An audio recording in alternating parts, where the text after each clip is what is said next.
Bueno, me cuesta presionar ese botoncito, pero eh, si no me van a echar en cara que no grabé el mensaje. A nosotros nos grababan a decir las chicas.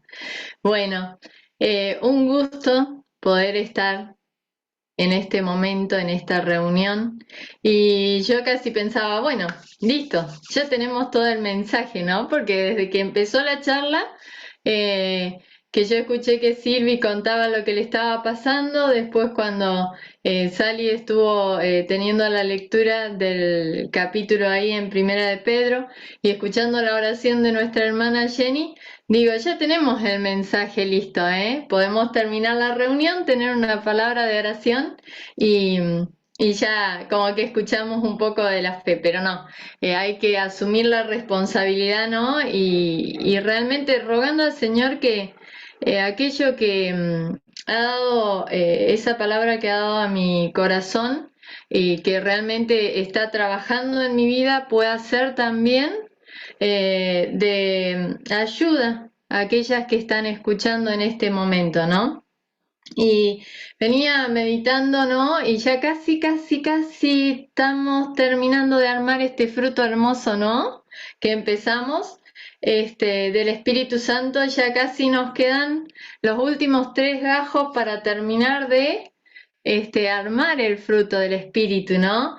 Y venía pensando en cada uno de estos gajos que hemos ido, escuchando lo que han compartido nuestras queridas hermanas y cuánto aliento a nuestra vida, cuánta corrección, cuántas cosas para meditar, si las estamos haciendo bien, si se están desarrollando en mí y cuántas cosas que hemos escuchado y en el momento de poner en ejercicio digo, ay, cierto lo que dijo la hermana. En esta situación debo desarrollar el fruto del gozo, estad siempre gozosos, me dice el Señor.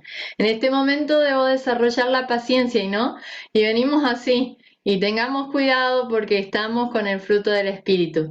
Y hoy el Señor nos lleva a la fe, y como dijo Jenny, una palabra tan cortita, compuesta por 2 letras, pero que dice tanto. Y en mi vida puede hacer tan grandes cosas, ¿no? ¿Por qué? Porque la fe es cortita, pero grande a la vez, ¿no? Entonces, vamos a ir, yo voy a compartir pantalla, ustedes me dicen si lo pueden ver, a ver si se puede ver en grande, un momento.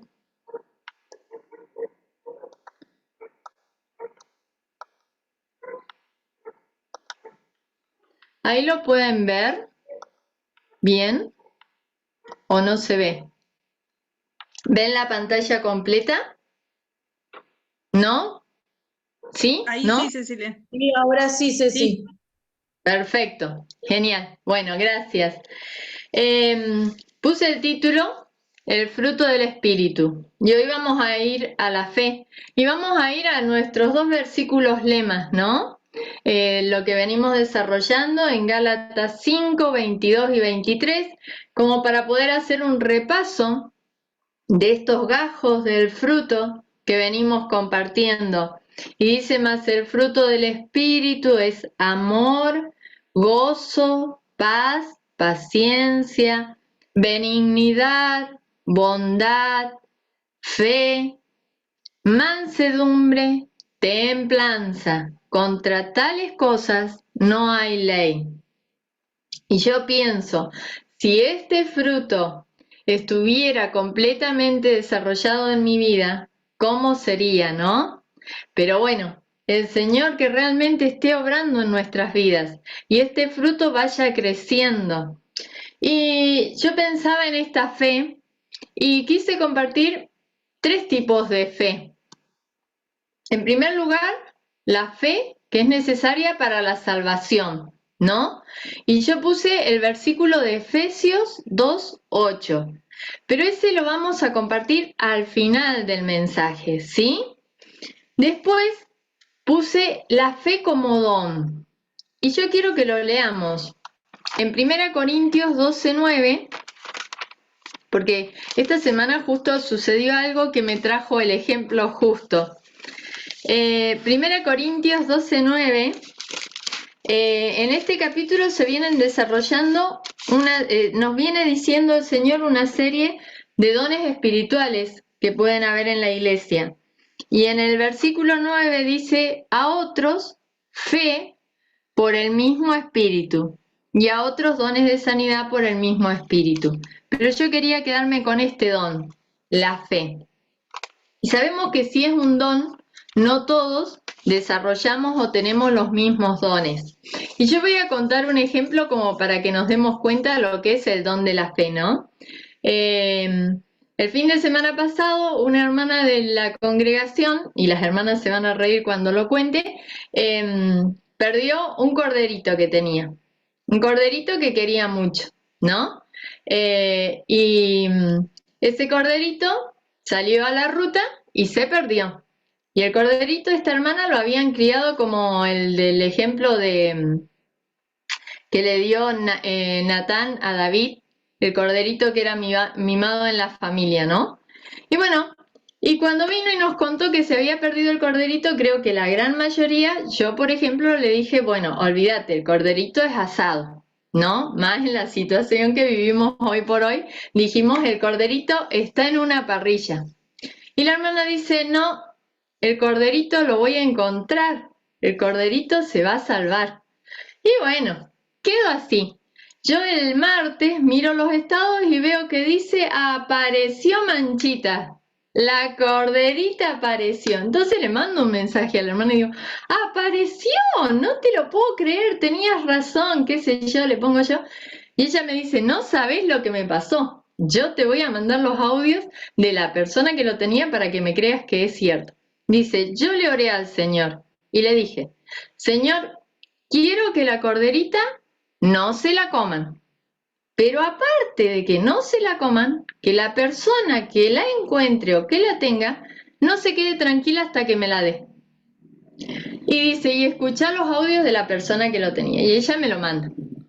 El hombre le cuenta que esta corderita cae en sus manos gracias a un compañero de trabajo. El compañero de trabajo iba por la ruta y encuentra la corderita y se imaginó el asado que se iba a comer esa noche, ¿no? Un corderito tiernito, chiquitito, estaba ideal para la parrilla. El tema es que cuando el hombre se acerca a la corderita se vino re mansita y se dejó agarrar. Entonces este hombre dice, no, no la voy a comer, porque este animal ha sido criado como una mascota. Pero tengo mi compañero de trabajo que quiere un corderito para sus nietas. Entonces se lo vendió al otro hombre. Este hombre llegó contento a su casa, tenía la mascota que querían las nietas, un corderito. El tema es que dice que al otro día una de las hijas de este hombre ve el estado que se busca esa corderita y le dice, muy bonita tu corderita, pero la corderita tiene dueña y la están buscando. Y el hombre primero dijo, yo no se la voy a devolver, porque ellos la descuidaron. Pero después la cabecita empezó y dice, si esta corderita estaba tan mansita y tan cuidada, pueden haber niños en esa casa que la querían tanto como la quieren mis nietas. ¿Y qué hizo este hombre? Llamó a nuestra hermana y le dijo, mira, yo no te la devolvería, pero te la voy a devolver porque siento que lo tengo que hacer. Ahora, ¿cuál es la enseñanza? Eso es tener el don de fe. Orar con tal fe, sabiendo que ya voy a recibir lo que le pido al Señor. ¿No? Entonces, por eso le dije a la hermana, ¿me dejás contar el ejemplo? Porque me viene justo para el don de la fe. Porque muchas veces oramos por cosas, pero no las recibimos porque no tenemos esa fe para realmente recibirla. Ella oró y a los 2 o 3 días su corderita estaba de nuevo en su casa. No se la comieron y la devolvieron. Ahora vamos a pasar al tercer punto, que es el que nos toca hoy a nosotros. La fe como fruto del Espíritu, como dice Gálatas. Y para eso yo pensaba en un fruto, ¿no? Y cuando yo tengo una fruta, esa fruta, para que yo sepa que es buena, ¿qué tiene que hacer? Cuando aparecen, por ejemplo, las mandarinas, Las mandarinas comienzan chiquititas como un botoncito, ¿no es cierto? Y ahí están en el árbol, pero empiezan de a poco un poquito más grande, de a poco un poquito más grande, hasta que aparece esa mandarina verde y toma el tamaño. Pero no se queda verde, porque si yo dejo esa mandarina verde, no va a ser de sabor y gustosa, sino que toma ese color naranja que a nosotros nos gusta, ¿no? Entonces yo pensaba, este fruto, esta fe, debe ser algo que crece, que se desarrolla en mí.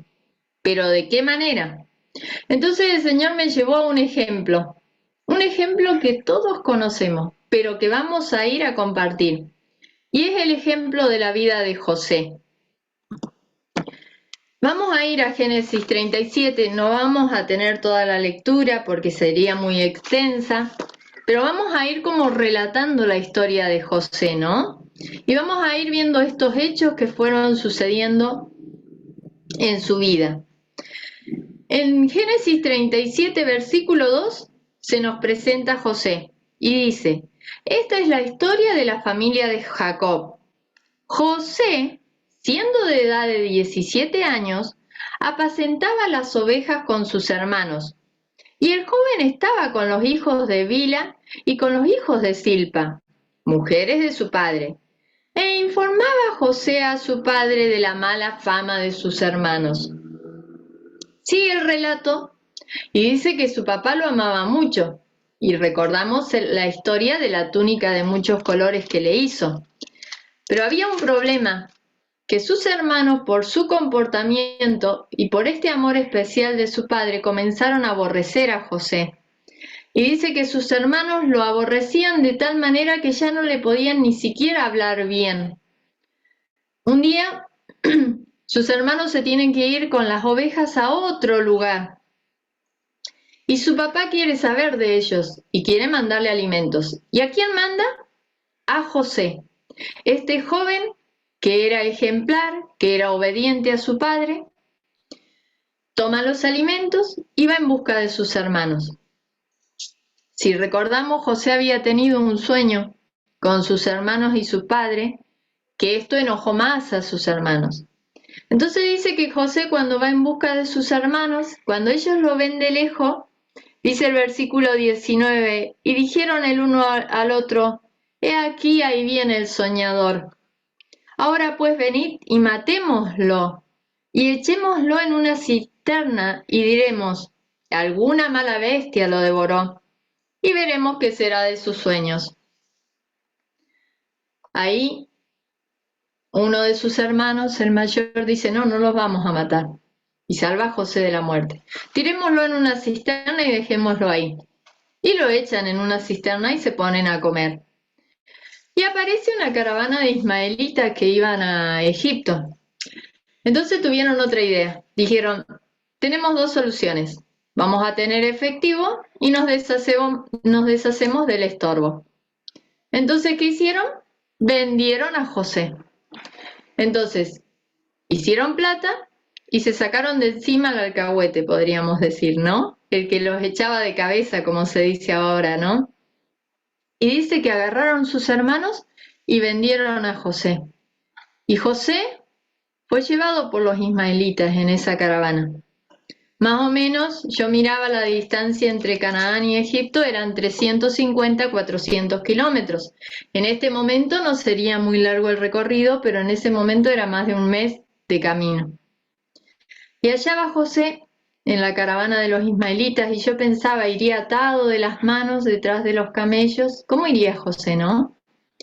Cada día más lejos de su padre, cada día más lejos de su vida, cada día más lejos de su hogar, de su pueblo, de sus hermanos. ¿Cómo iría José? ¿Qué pasaría por la mente de José? Decía yo. Porque como que la historia nosotros la vamos leyendo en la Biblia y se nos hace corta, ¿no? Es como que pasa un suceso muy rápido del otro. Y allá llega José a Egipto y los ismaelitas venden a José a Potifar, él que era capitán de la guardia de Faraón. Entonces ahora José es extranjero en Egipto y no solo eso, sino que es esclavo en Egipto. Pero bueno, José comienza a vivir en la casa de Potifar y dice que allí sirviendo a Potifar hay un pequeño problema. José era joven, José era de buen parecer y aparece una tercera persona en esta historia que es la esposa de Potifar y ella había puesto los ojos en José. Y entonces dice que ella empezó a incitarlo y a decirle: José, acuéstate conmigo. José, ven conmigo. José, duerme conmigo. Y José no lo hacía. Pero un día no había nadie en casa y ella entró y quiso agarrar a José y dice que él escapó. Pero, ¿qué pasó? La mujer de Potifar dijo que José había querido abusar de ella y había escapado. Y ahora vamos otro escalón más en la vida de José. Ahora cae preso por algo que nunca hizo. Y ahora vemos José que no solo fue vendido, no solo fue esclavo, sino que ahora está preso. Y nosotros podríamos decir preso injustamente por algo que no hizo. Y entonces encontramos a José en la cárcel. Y dice que José entra en la cárcel y lo vemos en el último rincón allá llorando a José. No, dice que José entró en la cárcel y el jefe de la cárcel, al ver la actitud de José, lo pone a cuidar a los presos. Y allí está José en la cárcel, pagando por algo que nunca cometió. Y pasa el tiempo y caen dos personajes muy especiales en la cárcel, el copero y el panadero del faraón. Y pasan dos cosas. Ellos tienen cada uno un sueño, el cual José interpreta a la perfección. Cuando el copero sale de la cárcel, José le dice: a ti te van a volver a tu puesto. Acuérdate de mí cuando vayas ante el faraón. Pero cuando el copero fue repuesto a su puesto, se olvidó de José. Y pasaron 2 años más. Hasta que un día, el jefe supremo de Egipto, Faraón, tiene un sueño. Y no hay quien lo interprete. Y ahí el copero recuerda: en la cárcel había un joven que interpretaba los sueños porque Dios se lo mostraba. Y entonces el faraón dijo: tráiganlo. Y allí fue José ante el faraón. Interpretó el sueño y allí vino la gloria de José. Fue puesto como segundo gobernador de Egipto. Ahora, si analizamos desde que José salió del lado de su padre, él tenía 17 años, nos dice la Biblia. Cuando Faraón dice que lo hace gobernador de Egipto, tenía 30 años. ¿Cuántos años pasaron, hermanas, hasta este momento? 13. 13 años de que en la vida de José no hubo una cosa positiva para decir, fue mejorando. Diríamos que fue de mal en peor, si lo vemos a nuestra manera, porque fue aborrecido por sus hermanos. Esto lo llevó a que ellos lo vendieran a gente desconocida. Fue llevado a un país que él no conocía, vendido como esclavo y fue metido en la cárcel injustamente. Y podríamos decir, la vida de José fue una ruina. Pero me encanta y lo tengo marcado en mi Biblia, frases tan puntuales de la vida de José que me demuestran lo que es tener fe en Dios y lo que es ser fiel a ese Dios en el cual él confió desde el primer día. ¿Por qué? Porque cuando José llega a Egipto y entra en la casa de Potifar, me dice en el versículo 2 del capítulo 39, más Jehová estaba con José. Luego en el capítulo 3, el versículo 3 se vuelve a decir, Jehová estaba con él. Jehová bendijo la casa del egipcio a causa de José. Después dice cuando cae en la cárcel, pero Jehová estaba con José y le extendió su misericordia, porque Jehová estaba con José y lo que él hacía, Jehová lo prosperaba. Ahora, muchas veces yo pretendo que el Señor esté guiando mi vida, sosteniendo mi vida, proveyendo en mi vida, cuando mi vida no está conforme a lo que Él quiere que esté. ¿Por qué? Porque José podría haber vivido en la queja. José, cuando cayó esclavo, podría haber servido de cualquier manera. Cuando fue preso, podría haberse quejado porque fue injusto y haber estado de mal humor todo el tiempo, porque le tocó una cárcel que a él no le correspondía. Pero José en ningún momento nos demuestra que él decayó. Al contrario, siempre se mantuvo fiel y honrando la fe en su Dios. Porque él sabía, como dice Hebreos, me encanta ese versículo, porque él sabía que el que había prometido iba a cumplir. Y José, ¿cuántas veces habrá recordado ese sueño que tuvo un día, no? ¿Cuántas veces habrá dicho, ¿por qué habré tenido este sueño y mira dónde estoy ahora? Soy esclavo en un país extranjero. ¡Ja! Mira dónde estoy ahora, preso. ¿Habrá recordado ese sueño José? Sí que lo habrá recordado. Pero yo creo que José muchas veces debe haber elevado la mirada al cielo y debe haber dicho, yo creo en ti. Y sé que esto que estás permitiendo en mi vida hoy tiene un propósito. Y entonces José, a través de estas pruebas, fue preparado para lo que se venía después. Él supo ser servicial en la casa de Potifar y lo hizo con excelencia. Dice que cuando estuvo en la cárcel, dice que él tenía el cuidado a todos los presos, es decir, que supo administrar muy bien lo que estaba bajo su cuidado. Helo aquí que cuando él va a ser gobernador de Egipto, supo llevar adelante el cargo que se le puso en sus manos. Ahora, vamos a pasar al pasaje que yo había compartido y que leyó Sally. Sally me lo quitó. No, vamos a ir a 1 Pedro 1, está bien porque lo vamos a volver a leer y de esa manera se fija mejor en nuestras mentes y en nuestros corazones, ¿no? 1 Pedro 1, 3, 9. Dice, bendito el Dios y Padre de nuestro Señor Jesucristo, que según su grande misericordia nos hizo renacer para una esperanza viva por la resurrección de Jesucristo de los muertos. Y acá viene lo lindo, acá es cuando yo me pongo contenta. Para una herencia incorruptible, incontaminada, inmarcesible, reservada en los cielos para vosotros, ¿no?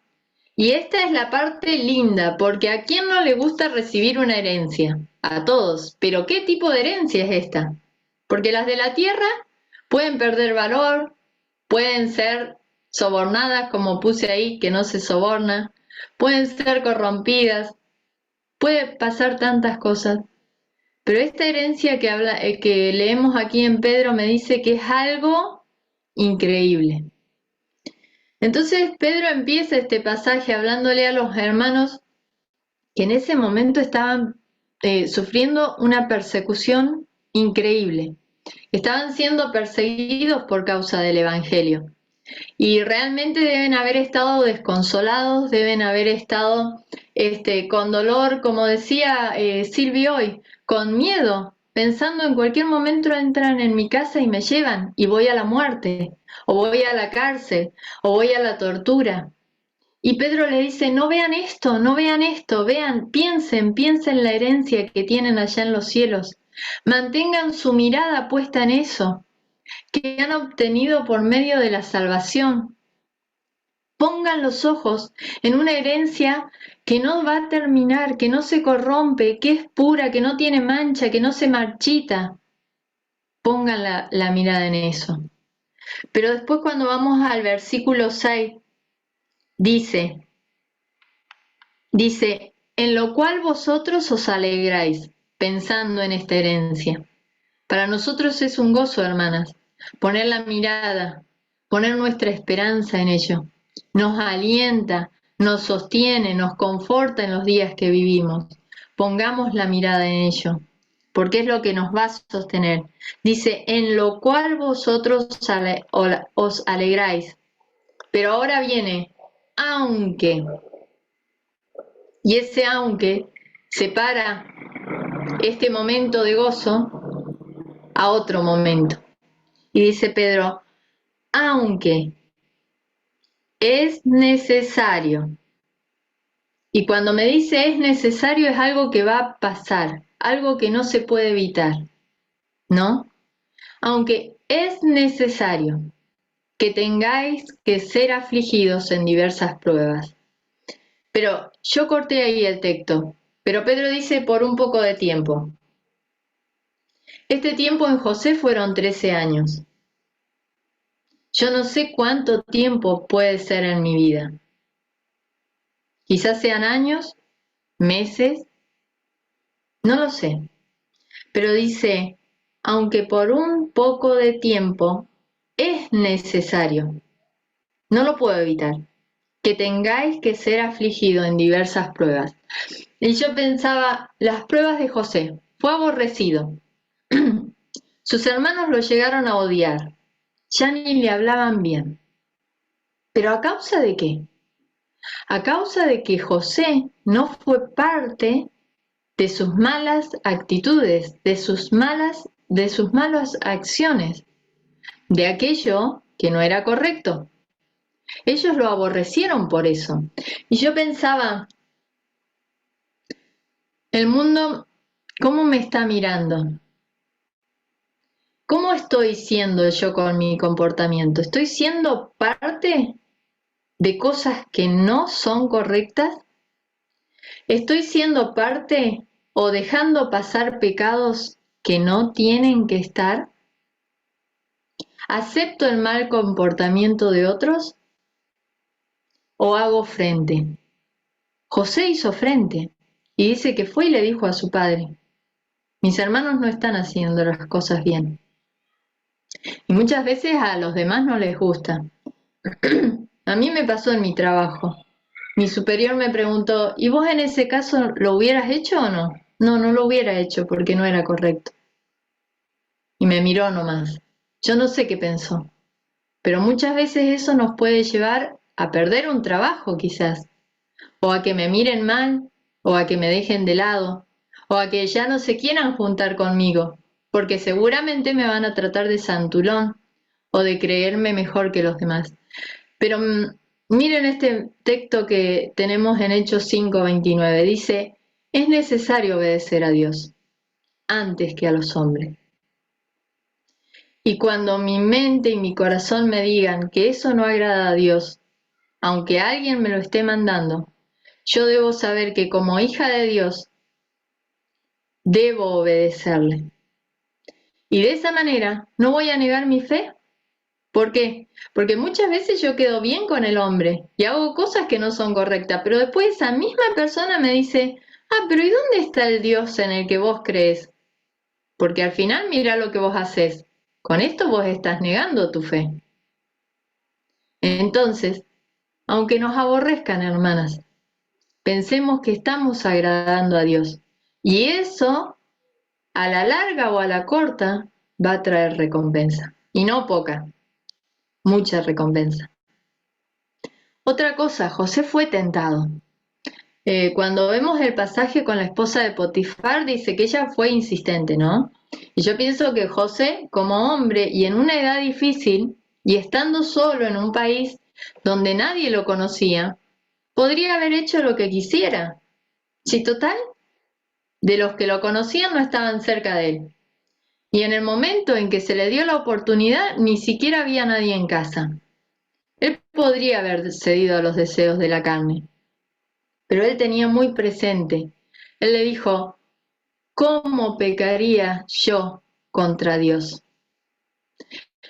Y dice Primera Pedro 2, que lo tenemos aquí a la vuelta de la página, Primera Pedro 2, 11, dice, amados, yo os ruego que como extranjeros y peregrinos, José era un extranjero, que os abstengáis de los deseos carnales, que batallan contra el alma.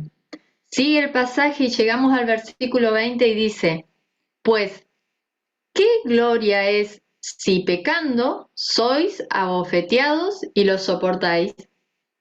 Mas si haciendo lo bueno sufrís y lo soportáis, esto ciertamente es aprobado delante de Dios. ¿Qué me quiere decir este versículo? Y encaja justo con la historia de José.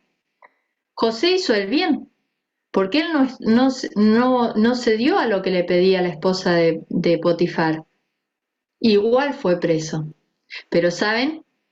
Él honró a su Dios, en quien tenía puesta su confianza, en quien él creía totalmente. Él fue castigado injustamente, que nos puede pasar, pero ¿saben? Honramos a nuestro Dios, porque dice, ¿qué sentido tiene que paguen por un pecado que sí hicieron? Te mereces el castigo, te van a decir, porque lo hiciste. José no lo hizo, igual fue preso.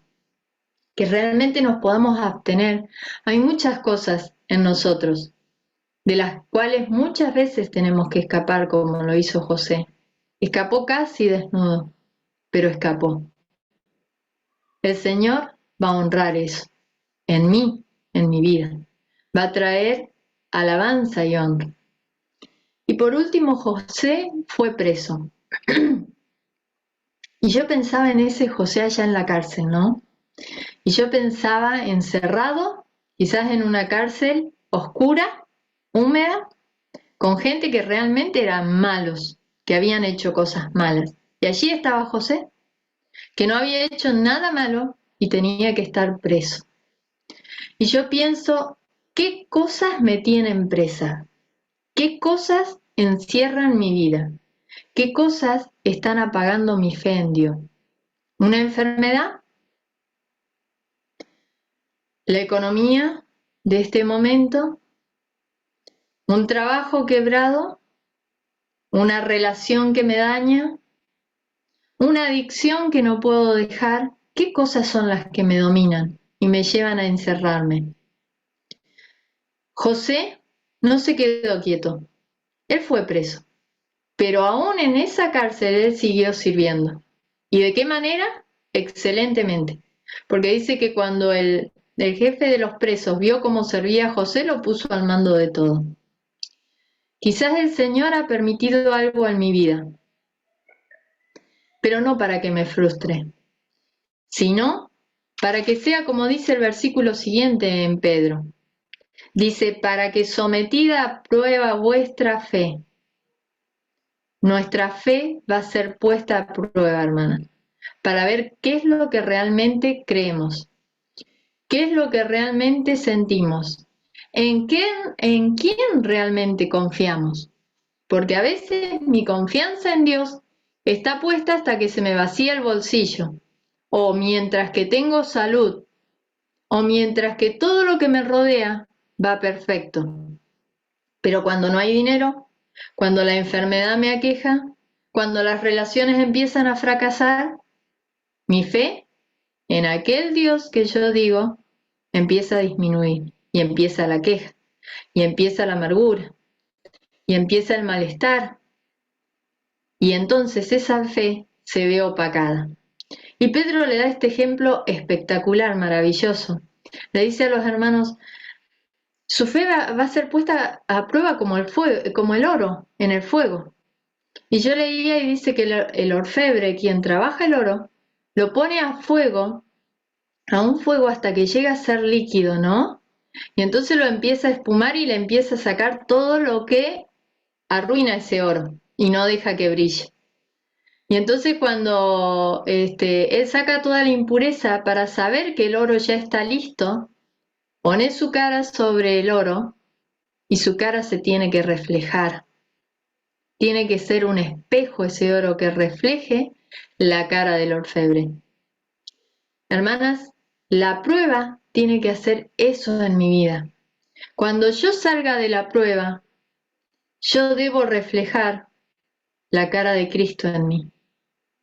¿Por qué?